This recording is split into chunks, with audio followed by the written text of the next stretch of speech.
నమస్తే, welcome to view point.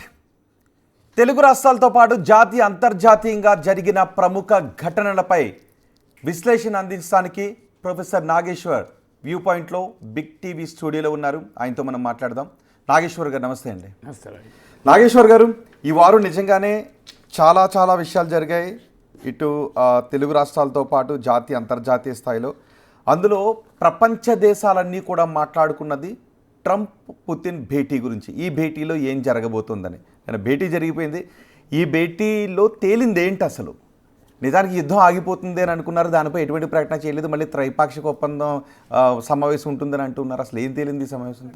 ఇలాంటి complex questions పైన ఒక్క మీటింగ్లోనో ఒక్క రోజులోనో ఒక్క సిట్టింగ్లోనో తేలుతాయని ఎవరైనా అనుకుంటే పొరపాటు. సో వాస్తవంగా ట్రంప్ కూడా చాలా స్పష్టంగా అమెరికా కూడా చెప్పింది, దీనిపైన ఎక్కువ ఎక్స్పెక్టేషన్స్ వద్దు, ఇది ఓన్లీ ఫస్ట్ మీటింగ్ అని. అందులో ఈ మీటింగ్లో స్టేక్ హోల్డర్స్ అయిన యుక్రెయిన్ లేదు, యూరోపియన్ దేశాలు లేవు. అందువల్ల ఏ ఒప్పందమైనా అల్టిమేట్గా ఉక్రెయిన్ అంగీకరించాలి, ఉక్రెయిన్తో పాటు యూరోపియన్ దేశాలు అంగీకరించాలి. ఎందుకంటే యూరోప్ గడ్డపైన యుద్ధం జరుగుతుంది కనుక. అందువల్ల వారి ప్రత్యక్ష భాగస్వామ్యం లేకుండా ఒప్పందాలు కుదరడం సాధ్యం కూడా కాదు. అందువల్ల ఈ ఒక్క మీటింగ్తోనే అయిపోతుంది అని ఎవరు అనుకోలేదు. కానీ ఈ మీటింగ్లో క్లియర్గా ఒక రోడ్ మ్యాప్ వరకు ముందుకెళ్తున్నామని అన్నారు. But still it is too early to say. అందుకే ట్రంప్ చాలా స్పష్టంగా చెప్పాడు, there is no deal unless there is deal అని. అంటే ఏదైనా ఒప్పందం కుదిరేదాకా ఏ డీల్ లేనట్టే లెక్క అని. కానీ కొన్ని సిగ్నిఫికెంట్ డెవలప్మెంట్స్ ఏంటి దాంట్లో అంటే, ఇప్పటిదాకా రష్యన్ పొజిషను ఉక్రెయిన్ అమెరికా పొజిషన్ల మధ్య ఒక స్పష్టమైన తేడా ఉండే. ఉక్రెయిన్ అండ్ అమెరికానేమో ఇమీడియట్ సీజ్ ఫైర్, తక్షణం కాల్పుల విరమణ ఆగాలి, ఆగిన తర్వాత ఆ 1 month 2 months సీజ్ ఫైర్ అయ్యాక పర్మనెంట్ పీస్కు ప్రాసెస్ మొదలు కావాలి అని. రష్యా అందుకు అంగీకరించలే. రష్యా కేవలం ఒక బ్లాక్ సీ పైన సీజ్ ఫైర్కి అంగీకరించింది. అలాగే ఉక్రేనియన్ పవర్ ఇన్ఫ్రాస్ట్రక్చర్ని, ఎనర్జీ ఇన్ఫ్రాస్ట్రక్చర్ని అటాక్ చేయమని ఒప్పుకుంది తప్ప కంప్లీట్ సీజ్ ఫైర్కు రష్యా అంగీకరించలే.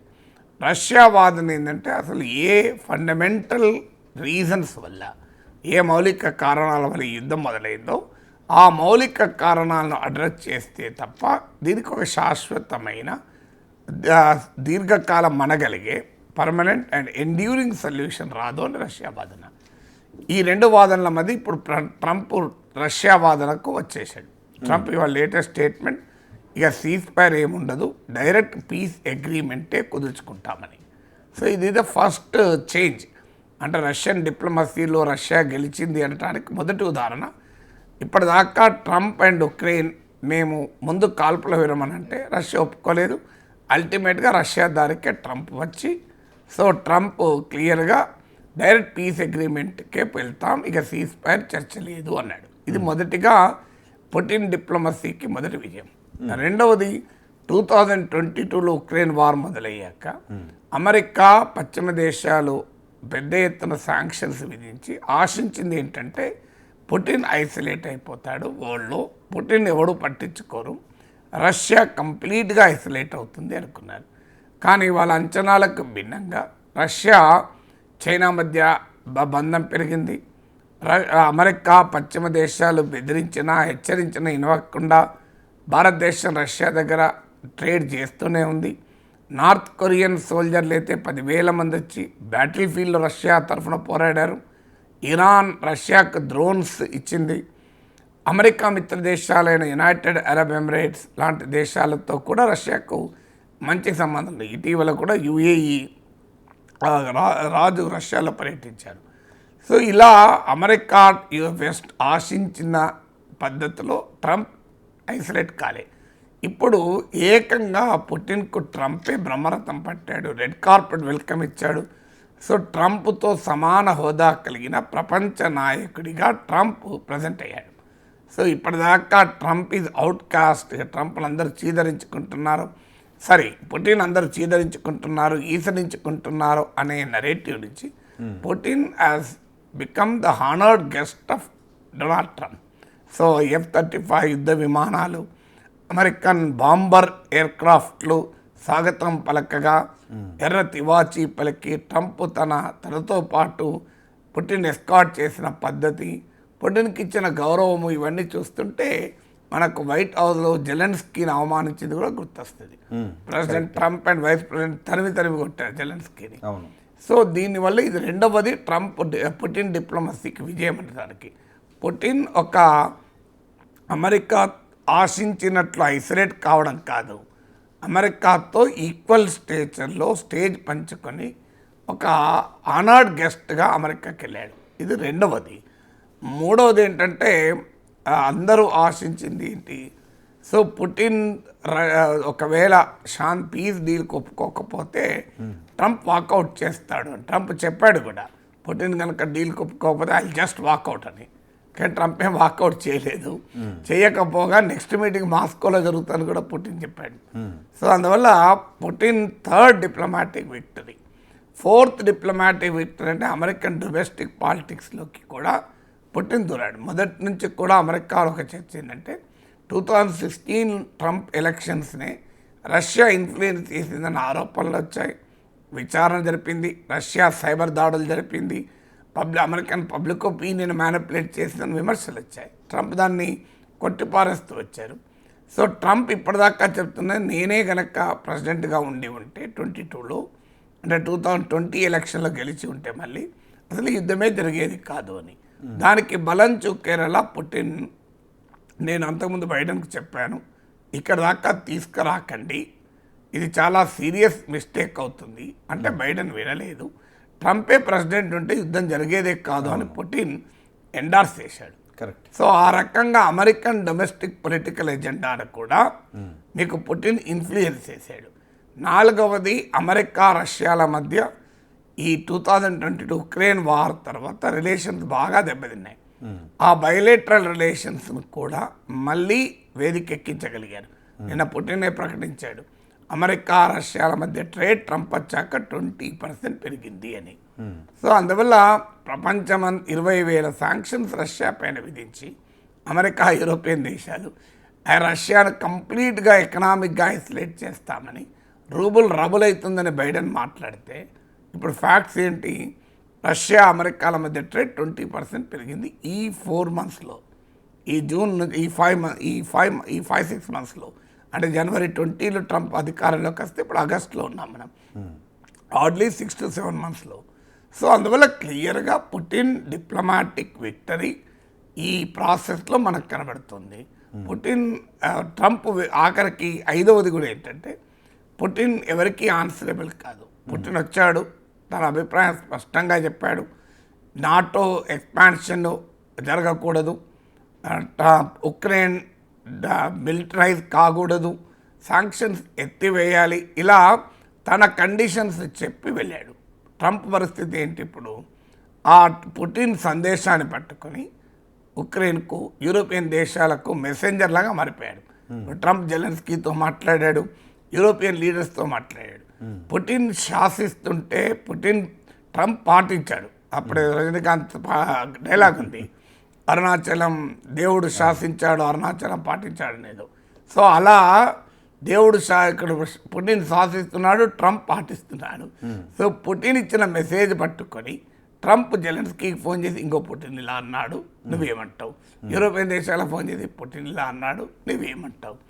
సో ఇలా ట్రంప్ను అండర్వైన్ అయ్యాడు, పుటిన్ క్లియర్గా ప్రివేల్ అయ్యాడు. అందువల్ల ఈ 5 రకాలుగా చూస్తే it's a clear victory for Putin's diplomacy. అంటే దేనికి సంకేతం అనుకోవచ్చు నిజంగానే, అక్కడ ట్రంప్ కొంచెం తగ్గినట్టుగానే కనిపిస్తుంది. 2022లో నేనుండుంటే యుద్ధం జరిగి ఉండేది కాదు అన్నాడు. అంటే నిజంగానే ట్రంప్ని శాంతి కాముకుడిగా చూడాలా, యుద్ధాలు కోరుకోనటువంటి అమెరికా దేశాధ్యక్షుడిగా చూడాలా? ట్రంప్ను ఒక పుటిన్ కాదు కదా ట్రంప్ సర్టిఫికేట్ ఇవ్వాల్సి వచ్చింది. ఇరాన్ పైన దాడి చేశాడు, ఇజ్రాయెల్ గాజా పైన యుద్ధం చేస్తుంటే ఆపలేకపోయాడు. ఈవెన్ ఇప్పటికీ కూడా రష్యా ఉక్రెయిన్ వారు ఆగిందా? అలాస్కాలో చర్చలు జరుగుతున్న సమయంలో కూడా ఉక్రెయిన్ రష్యాల పైన పరస్పరం దాడులు చేసుకున్నాయి. సో మీరు ఈవెన్ చర్చలు జరుగుతున్నా కానీ ఇప్పటికీ కూడా రష్యా ఉక్రెయిన్ వారే ఆగిపోలేదు. అందువల్ల పుటిన్ ఏంటంటే డిప్లొమసీలో ఆ రష్యా ఐసోలేట్ కాకుండా ట్రంప్ను ఒక రకంగా బ్లఫ్ అనిపించగలిగాడు, అమెరికాను ఒక రకంగా బ్లఫ్ అనిపించగలిగాడు. అమెరికా అండ్ ఈ వెస్ట్రన్ కంట్రీస్ ఏమనుకున్నాయంటే, ఒకటి నేను ఇంతకుముందు చెప్పినట్లు పుటిన్ ఐసోలేట్ అవుతాడు, ప్రపంచంలో ఆయనకి ఎవడు సపోర్ట్ ఉండదు, ప్రపంచమంతా ఆయన్ని ఈసరించుకుంటుంది అనుకున్నారు. అది జరగలేదు. రెండవది, ట్రంప్ పుటిన్కు వ్యతిరేకంగా రష్యాలో ప్రజలు తిరగబడతారనుకున్నారు, ఎవరు తిరగబడలేదు. మూడవది, రష్యా ఎకానమీ కాస్త డివాస్టేట్ అయిపోతుంది. అందుకే Biden famous statement, rouble will become rubble అని. ఇప్పుడు rouble is the best performing currency in the world in 2025. 2025లో best performing currency. Ukraine war తర్వాత అనేక అమెరికన్ కంపెనీస్ మెక్డొనాల్డ్స్తో సహా రష్యా నుంచి వదిలి వెళ్ళాయి, కొన్ని రష్యన్ కంపెనీలకు అమ్ముకొని వెళ్ళాయి. ఇప్పుడు అవన్నీ మళ్ళీ క్యూ కడుతున్నాయి, అంటే రష్యాలోకి రావడానికి క్యూ కడుతున్నాయి.